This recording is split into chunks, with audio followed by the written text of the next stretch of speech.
പിന്നെ അങ്ങേരടുത്ത് ഞാൻ ആ സാധനം ചോദിച്ചു, കാരണം എനിക്ക് മടക്കിയിട്ട് തലയിൽ വെക്കാം. അപ്പൊ അയാള് പിന്നെ അവിടെ നിന്ന് എണ്ണിക്കൂല, ഇവിടെ നിന്ന് എണ്ണിക്കൂല. ഇയാൾ അവിടെ ഇരുന്നുകൊണ്ട് തന്നെ ഈ സാധനം എനിക്ക് എടുത്തപ്പോ ഞാൻ പറഞ്ഞു ശരി, രണ്ടുപേർക്ക് കിടക്കാം, ഞാൻ അവിടെയും കിടക്കാം, നിങ്ങൾ ഇവിടെയും കിടന്നു. അപ്പൊ അങ്ങേര് അപ്പൊ അവിടെ ഓക്കെയാണ്. എന്നിട്ട് ഞങ്ങൾ അതൊന്ന് ഒന്ന് മയങ്ങുകയും ചെയ്തപ്പോഴാണ് മറ്റേ സാധനം വന്നത്, ഏത് സാധനം ചെയ്യാനുള്ള സാധനം വന്നത്. ചെയ്യാനുള്ള സാധനം വന്ന് ചെയ്തും കഴിഞ്ഞപ്പോഴാണ് മറ്റേ സിഗരറ്റിന് ഇഷ്യൂവും കാര്യങ്ങളൊക്കെ വന്നത്. അപ്പോഴേ പുള്ളി എന്റെ അടുത്ത് പറഞ്ഞു, നിന്നെ ഞാൻ ഇന്ന് ഉറക്കില്ല, നീ ഇന്ന് ഉറങ്ങുന്നത് എനിക്കൊന്ന് കാണണം. അത് പുള്ളി പറഞ്ഞത് പെട്ടി മടക്കുന്ന കേസില്ല. അപ്പോഴാണ് നിങ്ങൾ മറ്റേ ഇല്ലേ പുള്ളിയുടെ അവിടെ ഒരു പെട്ടി ഇരുന്നാലും ഇരിക്കട്ടെ, എനിക്ക് മടക്കാനുള്ള പെട്ടി തരും എന്നുള്ള രീതിയിലൊക്കെ പുള്ളിയുടെ ആ ഒരു നമ്പർ പൊളിഞ്ഞു. അപ്പോഴത്തേക്കും പിന്നെ പുള്ളി അപ്പോഴും മുമ്പ് പറഞ്ഞ സാധനമാണ് എന്നെ ഉറക്കില്ലെന്നുള്ളത്. അപ്പോഴത്തേക്കും ഞാൻ അവിടെ പിന്നെ ഞാൻ ഫുഡ് കഴിക്കുന്നതിന് മുമ്പ് ഞാൻ അവിടെ കിടക്കാനെടുത്ത് അങ്ങനെ എടുത്ത് പറയുമ്പോൾ ഇതിരിപ്പുണ്ടല്ലോ, ഏതാടാ എന്താ പറഞ്ഞ പൂജ്യം പോട്ട്. അപ്പം അതവിടെ ഇരിക്കാൻ നേരത്ത് ഇങ്ങനെ അടുത്ത് വന്ന് ഞാൻ പറഞ്ഞു കണ്ട് ഇത് ഇവിടെ ഇരിപ്പുണ്ട്. അയാളെന്ന് പറഞ്ഞു ഇത് ഇവിടെ നിന്ന് എടുത്ത് മാറ്റിവേ, കാരണം നിന്റെ തലയിൽ വീഴും, അതെടുത്ത് മാറ്റി വെക്കാൻ പറഞ്ഞു. അപ്പൊ ഞാൻ ആദ്യമൊന്നും അനങ്ങിയില്ല. പിന്നെ ഇയാൾ റിപ്പീറ്റ് പറഞ്ഞു എടുത്ത് മാറ്റി എന്ന് പറഞ്ഞപ്പോ ഞാൻ എന്ത് ചെയ്ത് ഇത് ഇവിടെ നിന്ന് എടുത്ത് മാറ്റാൻ എണ്ണിച്ചപ്പോ ഞാൻ പറഞ്ഞു എനിക്ക് എടുത്ത് മാറ്റാൻ പറ്റുമോ എന്തോന്നും പറഞ്ഞു. ഞാൻ എണ്ണിച്ചപ്പോ പറഞ്ഞു പറ്റിയില്ലെങ്കിൽ ഞാൻ എനിക്കോ മാറ്റി തരാടിയെന്ന് ഇയാൾ പറഞ്ഞു. പക്ഷെ എനിക്ക് എടുത്ത് പൊക്കാൻ പറ്റുള്ളൂ. ഞാൻ എടുത്ത് പൊക്കി അവിടെ കൊണ്ടുവച്ചു. പിന്നെ ഇയാള് എല്ലാ പെട്ടിയും മടക്കി കഴിഞ്ഞ് കിടന്നപ്പോ ഞാൻ ഇവിടെ കിടക്കുവാണ്. അപ്പൊ ഞാൻ അങ്ങനെ ബാത്റൂമിൽ പോയപ്പോ എനിക്ക് വേണമെങ്കിൽ കാല് നീട്ടി എനിക്ക് സുഖമായിട്ട് എനിക്ക് അവിടെ കിടക്കാം. അയാൾ എന്ത് ചെയ്യാൻ പറ്റില്ല, കാല് വലിച്ചു പിടിച്ചാൽ അപ്പുറത്താക്കാൻ പറ്റും, പറ്റത്തില്ല. ഞാൻ എന്നിട്ട് വിചാരിച്ച ആ മനുഷ്യരോടെ കിടക്കണ്ടേ, അങ്ങോട്ട് ചൂടാ, അവിടെ ആ ലൈറ്റ് ആ മറ്റേ ബൾബ് കിടന്നാൽ ഒത്തി കിടക്കാൻ പറ്റത്തില്ല, പിന്നെ പറയാൻ പറ്റൂല.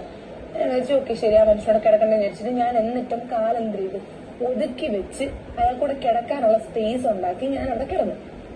ഇയാൾ എന്നിട്ട് വന്നിട്ടില്ല, ഇയാളും മറ്റേലും ഒരു മറ്റടുത്ത കിടത്തും കിടന്നു എന്ന് പറഞ്ഞാൽ കൈ കമ്പീർ അങ്ങോട്ട് വെച്ചിട്ട് ബോഡി ഇങ്ങനെ ബാക്കിലോട്ട് പുഷ് ചെയ്ത്. അപ്പൊ എനിക്ക് എന്ത് ചെയ്യാൻ പറ്റും എന്ന് പറഞ്ഞാൽ കാല് ഇങ്ങോട്ട് നീട്ടാൻ പറ്റില്ല, കാല് അങ്ങോട്ട് നീട്ടാൻ പറ്റില്ല, അതിന് ഈസഡ് പോലെ കിടക്കണം. എന്നിട്ട് ഞാൻ കുറെ നേരം കിടന്നു, കുറെ നേരം ഞാൻ കാല് മാക്സിമം ഒതുക്കിയാ കിടന്നു. പിന്നെ ഇയാൾ നീങ്ങി നടക്കും. ഞാൻ അടിച്ചിട്ട് ഉറക്കത്തിലായിരിക്കും ഇയാൾ നീങ്ങുന്നത്. അപ്പൊ ഞാൻ തട്ടി വിളിച്ചിട്ട് ഞാൻ പറഞ്ഞു കാക്ക നിങ്ങൾ ഒന്നെങ്കിൽ ഒരു കാര്യം ചെയ്യും, ഉറങ്ങിയാണ്. ഞാൻ പറഞ്ഞു നിങ്ങൾ ഒന്നെങ്കിൽ ഇങ്ങോട്ട് കിടക്കും, നേരെ കിടക്കണമെങ്കിൽ ഇങ്ങനെ കിടക്കും, ഇല്ല വളഞ്ഞ് കിടക്കണമെങ്കിൽ നിങ്ങൾ താഴോട്ട് കിടക്കാം, അപ്പൊ എനിക്കും കിടക്കാം നിങ്ങൾക്കും കിടക്കാം. നിനക്ക് എ സി ഇട്ടാറില്ലേ നീ അവിടെ കിടക്കുന്നത്, നിനക്ക് എ സി ഇട്ടാറില്ലേ അവിടെ കിടക്കുന്നത്.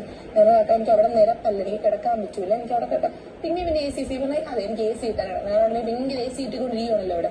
ഞാൻ എന്നാലും ഒരു തണുപ്പുണ്ട്, എനിക്ക് വയ്യ, ഒന്നാമത്തെ കാര്യം എനിക്ക് പല പ്രശ്നമുണ്ട്, അതുകൊണ്ട് എനിക്ക് അവിടെ കിടക്കണം, നിങ്ങൾ ഇച്ചിരി താഴ്ത്ത് കിടക്കും. ചേച്ചി പറഞ്ഞ ഇനി യഥാർത്ഥ കാര്യം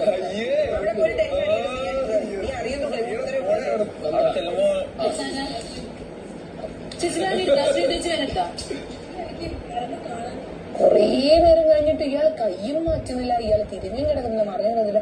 ഞാൻ പറഞ്ഞു എത്ര നേരം ഇങ്ങനെ കിടക്കുന്നു ഇത് നോക്കാൻ. ഞാൻ പറഞ്ഞു ഓ നീ എന്റെ കൈയുടെ മണ്ടയിലല്ലോ കാല് വെച്ച്, ഞാൻ അറിഞ്ഞതേ ഇല്ലെന്ന്. ഞാൻ തന്റെ കൈയുടെ മണ്ടയിലല്ല, ഞാൻ കമ്പിയുടെ മണ്ടയിലാണ് വെച്ചിരിക്കുന്നത്, പിന്നെ തന്റെ കൈയുടെ മണ്ടയിലൂടെ എന്റെ കാല് ഇരിപ്പുണ്ട്, ഞാൻ ഇത്ര നേരമായിട്ട് അറിഞ്ഞില്ലയോ. എന്നിട്ട് പിന്നെ അത് വലിയൊരു ബഹളത്തിപ്പ് എനിക്ക് വരുവാ, കാരണം ഉറങ്ങാൻ ഇയാൾ സമ്മതിക്കുന്നില്ലല്ലോ. എല്ലാ ആൾക്കാരും ഇറങ്ങി വന്നപ്പോ ഇയാള് അവൾക്ക് എ സി കിടക്കാൻ, അവൾക്ക് എ സി കിടക്കാൻ, അതാ ഇതാ മറ്റേതാ മാങ്ങിയാ തേങ്ങയാ, അവൾ അവിടെ ഇരുന്ന പോട്ടെടുത്ത് ഇപ്പുറത്ത് വെച്ച് പോട്ടെടുത്ത് മാറ്റാൻ പറഞ്ഞതൊക്കെ ആരാ, ഈ മനുഷ്യനാ. അതെല്ലാം കഴിഞ്ഞ് കുറേ കഴിഞ്ഞ് ഇയാൾ എന്നിട്ടും അനങ്ങുന്നില്ല, ബഹളം മൂർച്ഛിച്ചുകൊണ്ടിരിക്കുകയാണ്. അപ്സരിച്ച് വന്ന് ഭയങ്കര സൗമ്യമായി പറഞ്ഞു. ഞാൻ പറഞ്ഞു ഇയാൾ മാറില്ല, ഇയാളുടെ മെയിൻ ആവശ്യം എന്താ, സിഗരറ്റിന്റെ കാര്യം ഞാൻ ഇതാക്കിയത് കൊണ്ട് അയാൾ എന്നെ ഉറങ്ങാൻ സമ്മതിക്കില്ല. പിന്നെ ഇയാൾ പറയാം അന്ന് അവളെടുത്ത് അവിടെ നിന്ന് എണിച്ച് മാറാൻ പറയാം, ഞാൻ അവിടെ കിടന്നോളാം. കുറച്ച് കഴിഞ്ഞപ്പോ ഞാൻ അവിടെ നിന്ന് എണിച്ച് മാറിയിട്ട് ഞാൻ അവിടെ നിന്ന് എണിച്ച് മാറിയിട്ട് ഞാൻ ഇങ്ങനെ അടിച്ചു, കയ്യിലങ്ങണ്ട് അടിച്ചു. എനിക്ക് ഓർമ്മയില്ല, ഞാൻ ഇങ്ങനെ അടിക്കുമല്ലോ, ആ അടിയിൽ ഇങ്ങനെ അടിച്ചതാ. അവിടെ പോയി കിടക്കാൻ പറഞ്ഞു.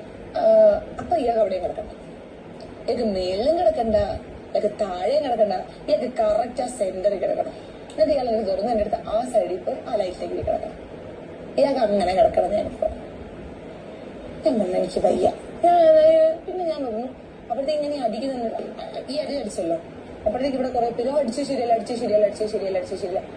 അവിടെ ആ അകത്ത് ആ ഒരു റൂമിൽ അത്രയും ചൂടും അതും ഇതും ആ ഫ്രസ്ട്രേഷനിൽ നിൽക്കുമ്പോ നമുക്ക് മനസ്സിലാവും. ബാക്കി ഇവിടെ ആർക്കെങ്കിലും എന്തെങ്കിലും സംസാരിക്കുമ്പോൾ ഇവർ പറയുന്നു ഓപ്പോസിറ്റ് നിൽക്കുന്ന ആള് ഫ്രസ്ട്രേഷന് മണ്ടേ നിൽക്കുമായിരുന്നു, അവർക്കൊന്ന് ഫ്രസ്ട്രേഷൻ പൊട്ടി നിൽക്കുമായിരുന്നു, അവരെന്തോരം ഇതായി നിൽക്കുമായിരുന്നു. ഇവിടെ ബാക്കി ആർക്കും ആ സാധനമില്ല പോട്ടെ. എന്നിട്ടും എല്ലാവരും എന്നെ ചേട്ടൻ സപ്പോർട്ട് ചെയ്ത് അന്ന് നിന്നിട്ട് ചേട്ടൻ അങ്ങോട്ടെ ചേട്ടനെ അടിച്ചു, ചേട്ടൻ അങ്ങോട്ടെ. ഞാൻ പറഞ്ഞു പൊന്നു മോളെ എനിക്ക് ഇങ്ങനെ കണ്ടന്റ് തീരെ താല്പര്യമില്ല, നിന്റെ പാട് ഊറ്റി പോച്ചേ നീ ഓടി, ഞാൻ അതിന് വേണ്ടി ഞാൻ വിളിക്കാം. പിന്നെ ശ്രീരേഖേച്ചിയെ കണ്ട അവർക്ക് പറയാനുള്ളത് കണ്ട അവർക്ക് കൊടുത്തു. ശ്രീരേഖ ശരണിക്ക് എന്തെങ്കിലും പറ്റിയപ്പോൾ നീ അനങ്ങിയായിരുന്നു, ഇല്ലല്ലോ, അപ്പൊ നീ ഇവിടെ പറയണമെന്ന് പറഞ്ഞു ശ്രീരേഖേച്ചി എന്നിട്ട് പറഞ്ഞു. പിന്നെ സിജോ വന്നിട്ട് അയാളെ കുറെ പറഞ്ഞു. എല്ലാവരും അയാൾക്കെടുത്ത് പറഞ്ഞു അയാൾ മാറില്ല. ലാസ്റ്റ് പിന്നെ ഈ മണ്ടയിലൊന്ന് നാട്ടിൽ കിടക്കാൻ ഞാൻ പറഞ്ഞൊരു കാര്യമാണല്ലോ, അതുകൊണ്ടേക്ക് മാറാൻ പറ്റാത്തതുകൊണ്ട് ആരോ പറഞ്ഞു ഇവിടെ തല വെച്ചിട്ട് അങ്ങോട്ട് കിടക്കാൻ. നമ്മളന്ന് കിടന്നില്ലേ, നമ്മളിന്ന് കിടന്നില്ലേ, അതേപോലെ കിടക്കാൻ പറഞ്ഞു. അപ്പൊ അയാള് അത് ആരും പറയാത്തത് കൊണ്ട് ആരോ പറഞ്ഞത് മറ്റേതൊക്കെ അനുസരിച്ച് അങ്ങ് അപമാനമായി പോകുമല്ലോ.